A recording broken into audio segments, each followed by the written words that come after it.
ನಾವು ಬೆಳೆದಿರೋ ತೋಟಕ್ಕೆ ಚಿರತೆ ಹುಲಿ ಆನೆ ಬಂದರೆ ನಾವು ಸೂಟ್ ಮಾಡ್ಬೋದಾ?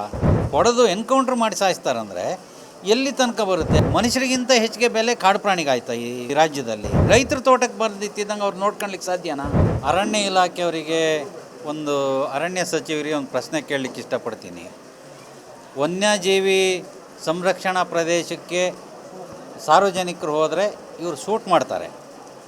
ನಾವು ಬೆಳೆದಿರೋ ತೋಟಕ್ಕೆ ಚಿರತೆ ಹುಲಿ ಆನೆ ಬಂದರೆ ನಾವು ಸೂಟ್ ಮಾಡ್ಬೋದಾ? Simple question. ಈಗ ಅವ್ರು ಇದಕ್ಕೆ ಹೋದರೆ ಅವ್ರು ಶಿಕಾರಿಗೆ ಹೋಗಿದ್ರಂತ ಕತೆ ಏನಾದ್ರು ಹುಟ್ಟಿಸಿರಲಿ, ಆಮೇಲೆ ಕತೆ ಹುಟ್ಟಿಸ್ತಾರೆ. ಅಮಾಯಕರು 3 ಜನನ ಹೊಡೆದು ಸಾಯಿಸ್ತಾರಂತಾರೆ. ಬೇಕಾದ್ರೆ ಅರೆಸ್ಟ್ ಮಾಡಲಿ, ಕೇಸ್ ಹಾಕಲಿ, ತಪ್ಪಾಗಿದ್ದರೆ ಇದು ಮಾಡಲಿ. ಹೊಡೆದು ಎನ್ಕೌಂಟ್ರ್ ಮಾಡಿ ಸಾಯಿಸ್ತಾರಂದರೆ ಎಲ್ಲಿ ತನಕ ಬರುತ್ತೆ? ಅದೇ ನಮ್ಮ ಜಾಗಕ್ಕೆ ನಮ್ಮ ಜಮೀನಿಗೆ ಬಂದವನ್ನ ನಾವು ಹೊಡೆದು ಓಡಿಸ್ಬೋದಾ? ಹಾಗಾದರೆ ಕಾಡು ಪ್ರಾಣಿನ ಹಾಗಾದರೆ ಮನುಷ್ಯರಿಗಿಂತ ಹೆಚ್ಚಿಗೆ ಬೆಲೆ ಕಾಡು ಪ್ರಾಣಿಗೆ ಆಯ್ತಾ ಈ ರಾಜ್ಯದಲ್ಲಿ? ಇದನ್ನು ನಾವು ಯೋಚನೆ ಮಾಡಬೇಕು ರೈತರು. ಮುಂದೊಂದು ದಿನ ಇದು ಯಾರೋ ಅಲ್ಲಿ ಇವತ್ತು ಚಾಮರಾಜನಗರದಲ್ಲಾಗಿದೆ, ಮುಂದೆ ಎನ್ ಆರ್ ಪುರದಲ್ಲಿ ಆಗ್ಬೋದು, ಶೃಂಗೇರಿಲಿ ಆಗ್ಬೋದು, ಕೊಪ್ಪದಲ್ಲಿ ಎಲ್ಲೂ ಆಗ್ಬೋದು.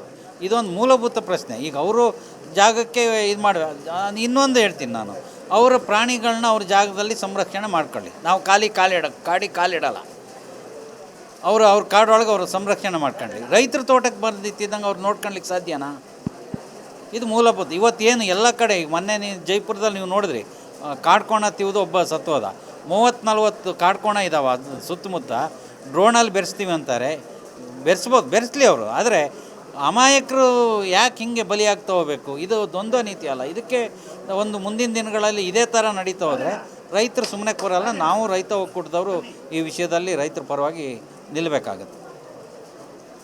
ಈ ರೀತಿಯ ಇನ್ನಷ್ಟು ವಿಡಿಯೋಗಳು ನಿಮಗೆ ಸಿಗಬೇಕೇ?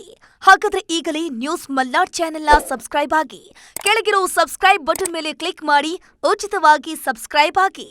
ನಿಮ್ಮ ಒಂದೊಂದು ಸಬ್ಸ್ಕ್ರೈಬ್ ಕೂಡ ನಮಗೆ ಬೆಂಬಲ, ಸ್ಫೂರ್ತಿ.